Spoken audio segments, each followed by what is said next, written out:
Greetings sailors and welcome to Supporter Spotlight Week number 5, and this has in fact stretched out over the 2 weeks, but oh well. I've also actually decided that I am going to do 7 of these videos rather than 6 just to try and fit everybody in that I possibly can. So it's going to be one extra day of these videos, and then we're going to resume a much more normal schedule. So we're going to have some destroyer replays today, as I promised, and I've picked out a pair that give me a kind of a chance to compare and contrast, because we're going to start with the Fujin, which is basically a premium minikaze, one of the premium minikazes, of course the other being the Kamikaze, and I've also got, after this, a Farragut replay for you, which is the tier 6 American, and they have a very different playstyle. But you'll also see both Andy here and Yachty in the second replay doing things that maybe would strike you as being atypical, because a lot of people ignore the guns on Japanese destroyers to the point of being in close range fights with other destroyers and still not using their guns, and a lot of people seem to ignore torpedoes on the American destroyers because, well, getting in close enough to use them can be a tricky business. Now, in theory, Andy can fire quite comfortably from stealth, but he's gotten very, very close to this Karlsruhe. His stealth range on this is 6 kilometers, and it's quite nice that with the features since, was it 5.8? Yeah, I think it's 5.8 that the enhanced minimap features came in. Although with the, oh, there we go, first strike. First blood and a devastating strike, rather. Well, same thing. Yeah, the minimap features, although not including the labels are in fact a mod. But yeah, I can mouse over the little cog in the corner and see that Andy's stealth range is in fact 6 kilometers. So it's quite handy that I can at least get that information just out of replays now without having to try and guess based on what I know of the ships, or even taking a stab based on what's on the minimap, the range circles. So he's gotten the first kill in this game. It's not going to be his last by any means. We're also going to see him using his guns at various points. And in that next game that I mentioned, the Farragut game, we're also going to get to see some torpedo use by an American destroyer, which is, yeah, you don't tend to think of Japanese destroyers as having decent guns, but they shouldn't be ignored. They are actually quite useful, and the same goes for American destroyer torpedoes as well, especially the low and mid tiers with the shorter ranges. I think once you get to the Benson, it starts to get possible to stealth drop. So they've lost an Omaha up here already. I mean, they actually start off with, I think, like, both of these games are going to be on straight, but this is going to be a standard game, and the next one is going to be a domination game with the 3 cap points down the middle.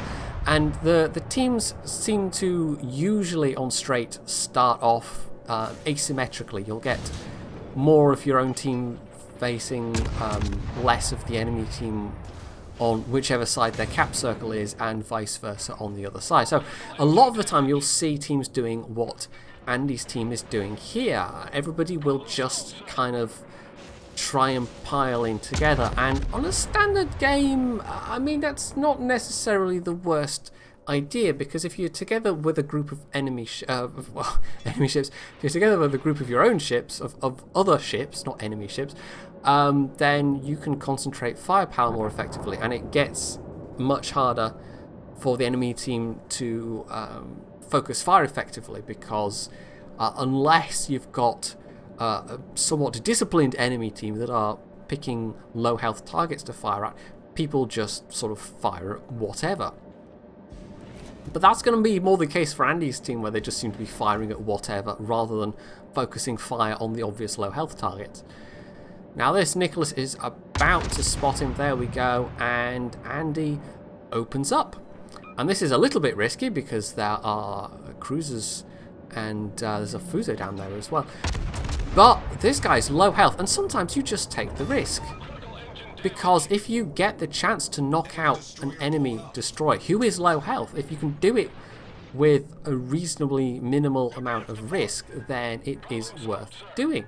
Now, that guy had put out his own torpedoes, but Andy is able to dodge them reasonably comfortably, although they did get a little bit close, but not nearly as close as in some replays I've seen. So now he's re-stealthed and he's free to start making torpedo drops again. So this is also of benefit to him, not just a benefit to the team, his own team having knocked out that low health destroyer. It's a benefit to him because he can now make torpedo drops without that destroyer being in the way and potentially spotting him. So he lines up first for the Congo, and this is like reasonably comfortably within range. He's actually getting close to the range where he's going to get spotted, so he drops them with a couple of 100 meters to spare. However, the Congo is heading away from him, and those are all going to miss, which is a little bit unfortunate. So he lines up for another drop on the Fuso instead. And the Fuso is the opposite. Well, he's not exactly coming towards him, but the Fuso is now turning more towards a parallel course, it looks like. And, well, he's got to get a little bit closer, but actually now the Fuso is turning away, but it depends if he holds that course or if he then just turns completely south, because if he turns completely south along the 2 line, then it's probably going to be pointless dropping torpedoes. But if he holds that course, then these will hit within range. So he gets much closer to make the drop this time. He just skirts around the edge of his detection range. And will the Fuso hold course? Well, they know he's up here. They do know he's up here. And he's also at risk of being spotted by a spotter plane, which is almost certainly from that Fuso. In fact, it would have to be from the Fuso. So he almost is getting spotted by that spotter plane, but not quite. He's just managing to keep on the edge of his detection range, as we can see from the minimap circles. And there go the torpedoes. Oh, look at that. Oh, all 6. Nice. Okay, there we go. He's now flooding, but he probably will have had... yeah, he's damage controlled that. He had it available. It's not like he was on fire or anything. So that was most of that Fuso's health. Now he gets then spotted by the Congo, more torpedoes out, but as long as his allies can finish off some of these low health things, right? Except look at the team lists right now. He doesn't have a lot of allies left. Yeah, like I mentioned, a lot of his team came up the 8-9 line, and it looked like they were trying to consolidate, and then... oh, there we go, more hits! Oh, and he gets the kill on the Congo, very nice. Also dodges some shells in return. But, yeah, he is rapidly running out of teammates, and I don't quite know how so many of his team have managed to die. Now, they have killed, 5 enemy ships, but 3 of those have been killed by Andy. So it doesn't seem like his team has been terribly effective overall. He's already got the high caliber award. We already know that he's done the most damage on his team. He's got now over 100,000 damage. And he just needs his remaining teammates to dig in. And maybe they can do it, but the odds are very much against them. There's only 3 other ships besides Andy, and they are not focusing these low health ships. They're just not focusing fire at all. That Fuso is still alive. There's a Königsberg there that is... well, he's not particularly healthy, but is anyone going to be shooting at him right now? No. Now at this point, that's unwelcome. Clemson turns up to the party, and that gets Andy spotted, and more incoming fire, so he's going to have to dodge madly here. He doesn't have smoke available for another, well, a good 80-odd seconds or so. He does, however, have his... I think the speed boost is running, or is that actually on the cooldown right now? It's a little hard to tell. I think his speed boost is actually running, but I'm not entirely certain.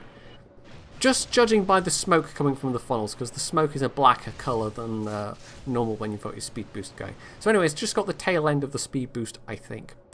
And it just remains for him to... like, he just has to get further away from the Clemson, so he's not getting spotted. He can, I think, outspot the Clemson, but there's not going to be much of a gap in between them. So they've lost another ship, and Andy's just doing what he can at this point. I think this is a blind spread, hoping to maybe catch the Clemson unawares. Sometimes those can be quite effective. You know that there's a destroyer that's perhaps going to come out from behind an island for you, or you know there's just a destroyer nearby generally, and, well, when you've got the reload of something like the Fujin or the Minakaze, it's worth putting out torpedoes, generally speaking. However, with the higher tier destroyers, when you have a minute plus for your reload, you might want to be a bit more cautious about just spraying your torpedoes around in the same way. But at this tier, with this reload, there really isn't that much of a penalty for doing it. So there is now an enemy Isakaze in the cap. They've just lost the remaining battleship, so it's basically Andy and a Königsberg.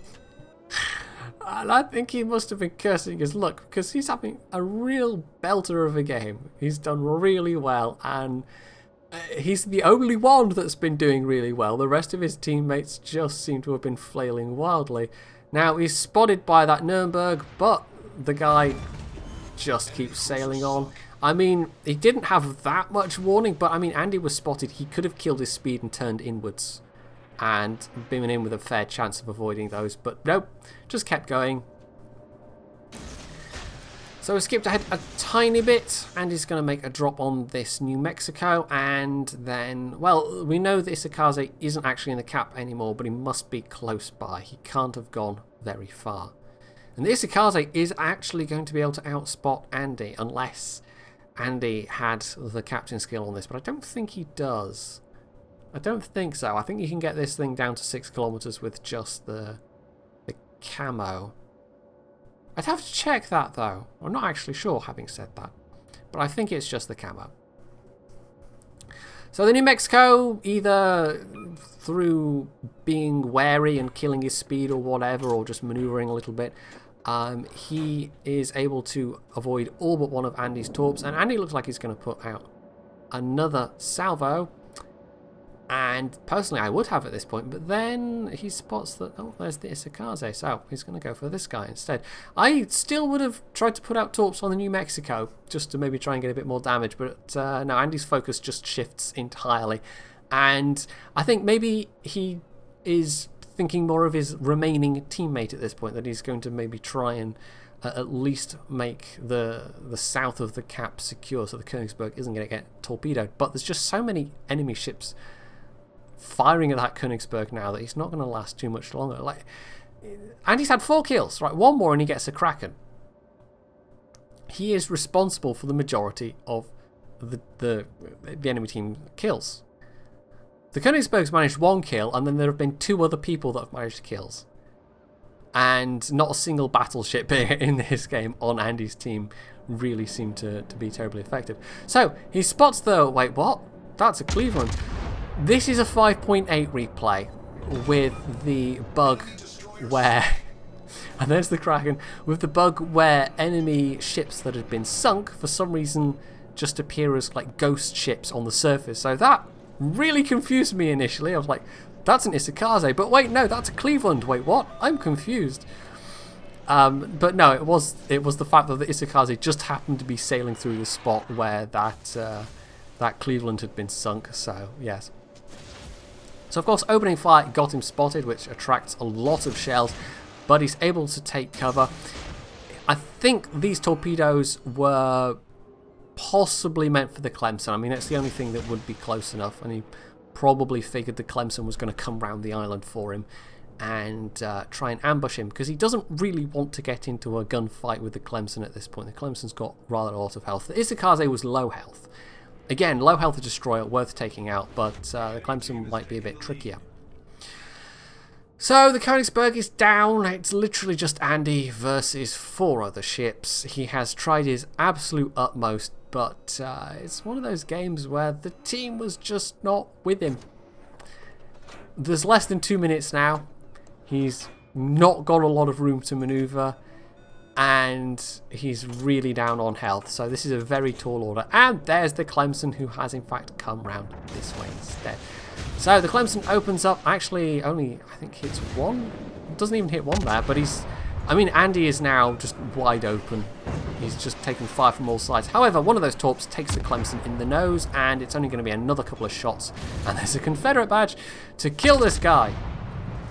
So it'll be possibly one final kill if he can live long enough, which he does. But here come the fatal shots, and boom. So I actually finished very slightly before the end because I've had to go back to doing client recording rather than screen recording. Screen recording was not working properly, so I have to cut off just the very end of replays, unfortunately. So 2 devastating strikes, the Kraken, Confederate, First Blood, and a high caliber.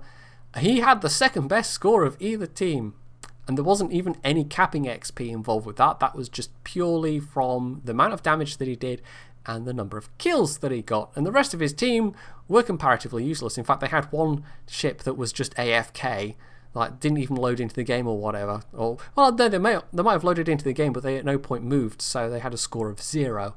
So they were actually 11 versus 12 in this game, and despite Andy being here, it just was not enough. So, there we go. That was a rather sad defeat in a way, but it was also a very, very good Japanese destroyer game. And he was able to use his torpedoes very effectively, and he also wasn't shy of using his guns when the situation warranted. And you have to remember that in Japanese destroyers. The guns still work, and they're still pretty good guns. It's just, it's not really great at dogfighting, but if you get an enemy low health destroyer, then sometimes it is well worth the risk of revealing yourself and opening fire. Now, when it comes to opening fire, I've done a thing with this replay. This is Yachty70, who is divisioned up with Totoland there in a battleship of some kind, probably in New Mexico. And this is the Farragut. It's very much a gunboat. And the thing that I've done that's different with this is I've used one of the video editing things that you can do in Vegas, which is speeding up footage. So, instead of just like cutting out bits, which I did a couple of times in the last game, and I tend to do a lot more in Warships replays than I do in the Tanks replays, just to, save a bit of time and cut out the boring bits when it's only just driving somewhere for 2 minutes, for instance. I make a lot of those kind of cuts in World of Warships.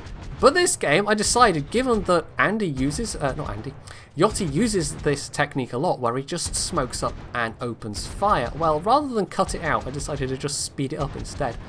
I was also very tempted, I actually got as far as looking up sound effects for this, to put in like a heavy machine gun sound instead of the actual sped up shot sound from the game. But in the end, I decided that was maybe good to be a bit too gimmicky. So yeah, he will do this several times throughout the battle. And you'll notice he didn't actually get in the cap because there are enemy destroyers around, but obviously he's got sufficient backup here around the sea cap, so he decides at this point, okay, let's get in the cap. He's actually managed to lay down quite a lot of hurt on that Kawachi. So now they've backed off, it's a good time to actually get the cap, and of course that means some extra XP. And actually, neither team has capped up until this point. This is the first that anybody's capped, and we're already 5 minutes into the game.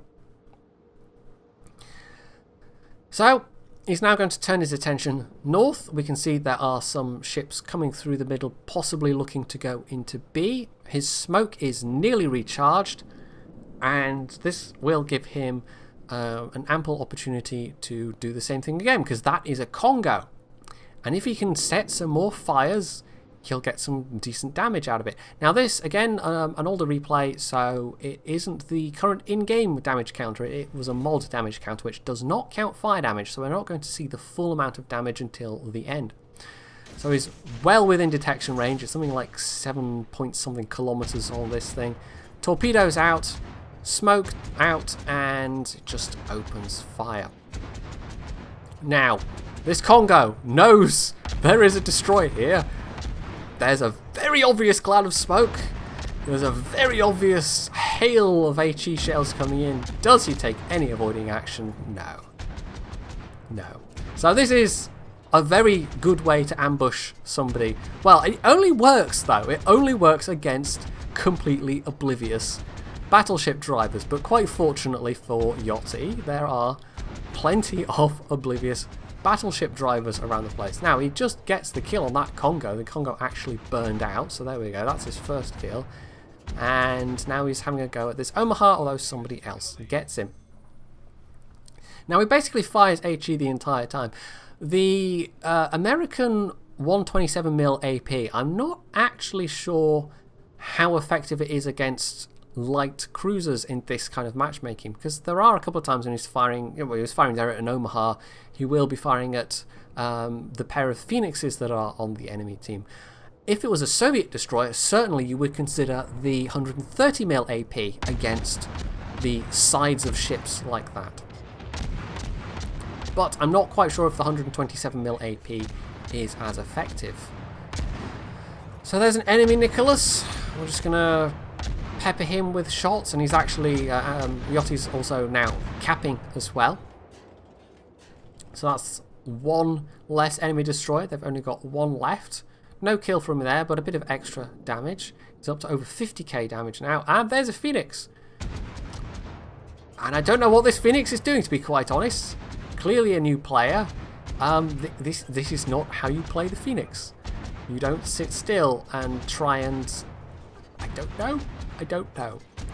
He's trying to angle or something. Now, against this kind of target, like, even though it's a Phoenix, it's a light cruiser, terrible armor, yeah, you would fire HE, even in a Soviet destroyer, at this angle. With cruiser AP, you probably would fire that. It would just overmatch. But with that, yeah, that would likely bounce from destroyer caliber. However, of course, he's spotted and takes some damage in the process doing that. Somebody pays attention to the fact that there's this mad little American cruiser that's running around firing hundreds of shells. He's already got 175 hits so far. So there's another Phoenix, rather low health, and there's a Warspite.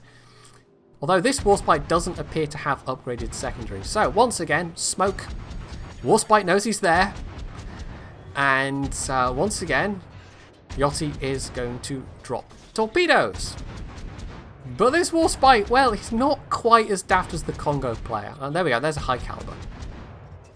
So the torps go out. The Warspite, however, has changed course. So these are all going to miss. And the Warspite is just trying to charge the smoke. Now there's a Miyogi here as well, and that's what the Warspite is shooting at. But now this guy is a lot closer, and apparently he has managed to forget about Yachty in the intervening time. Or maybe he was just so consumed with firing at that Warspite. Either way, that was a really costly mistake, and there's another kill. That's his third kill. Yes, he really, I mean, this is a prime example of, at least in the mid-tier American destroyers, this is how you smoke and shoot. And he's had good team support all along the way. It hasn't just been him. But this is how you do it. And there we go, there's another kill that is Sakaze, so 4 kills. So the enemy team's just about done at this point. They've got, what, 2 cruisers left? Budiuni and this Königsberg. So he's just going to charge out into the open and start firing at this point. He's not going to bother waiting for smoke because he knows the battle's almost done. Now he might get shot at himself, but the Budioni isn't in a position to, and the Königsberg is clearly firing at other things, so the risk is fairly minimal. There's always a chance when you're in this kind of situation where somebody might go, okay, I'm going to die, but there's a low health enemy over there, so I'm going to see if I can take them with me. However, it was not the case this time. Now, after a brief Texas-assisted course change, we're going to have a little jump forward because, well, they don't manage to kill the Budioni, basically. They are going to win on points. That isn't to say, however, that Yachty doesn't manage a few final hits. Now, there we go. We're at 987 points. There's the Budioni, and ordinarily that's a dangerous machine, but we're about to win. So 293 hits, and there's another 3 for a final of, or 4 actually, 297. Total damage, 167,000. So not quite as many medals as Andy in the last game, but even more damage, and it just goes to show quite how effective the American destroyers can be if you play them right and if you have sufficient team support. Over 3,000 XP there, but this time that was with the benefit of capping, and obviously also, in contrast to the last game, they won. So, you know, that helps as well. So I don't really know if that kind of sped up firing thing, like, does it work? Or is it just annoying? Because it's the kind of thing that I might potentially use in an Atlanta replay, for instance, or if I had a Des Moines replay or a Zao replay where it was just somebody firing over and over and over again from smoke. But it's less likely to be for those kind of ships because, of course, the Farragut carries its own smoke. It's a destroyer. Maybe a Flint game, if I got sent another Flint game, because we've had one of those already. That's basically an Atlanta that can smoke itself. So there we are, a pair of destroyer games. Tomorrow, well, I say tomorrow, the next one, hopefully I can do it for tomorrow. The next one will be tanks, and then we'll probably finish off with another Warships game. And at that point, probably the tier 9 and 10 preview. So hopefully you've enjoyed this pair of games in the meantime. If you have, you can hit the like button, you can leave any comments below, you can sub to my channel if you aren't already, and as always, stay tuned for more.